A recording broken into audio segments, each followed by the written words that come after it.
এডিসির election এবং আজকে last date nomination দেওয়া।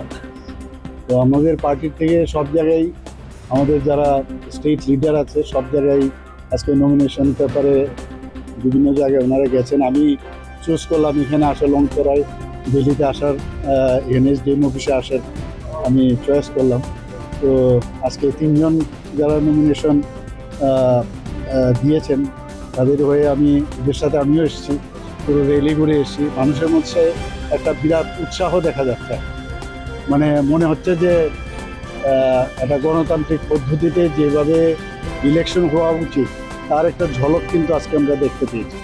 এবং মানুষের মধ্যে প্রচণ্ড উচ্ছ্বাস, মাননীয় প্রধানমন্ত্রীজিকে যেভাবে মানুষ দেখে অভ্যস্ত সেইভাবেই কিন্তু আজকেও আমি দেখলাম, বরং আরও বেশি করে ওনার উপর বিশ্বাস এবং আশ্বাসে যে একটা ছবি আজকে এখানে এই লংতরাই বেলিতে এসে দেখতে গেলাম।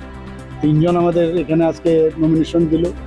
পুরো সারা ত্রিপুরাতেই আমাদের বাকি যে টোটাল 28টা সিটে সব জায়গায় নমিনেশন দেবে এবং আমরা শিওর যে ভারতীয় জনতা পার্টি এবার এডিসিতে সরকার করতে যাবে।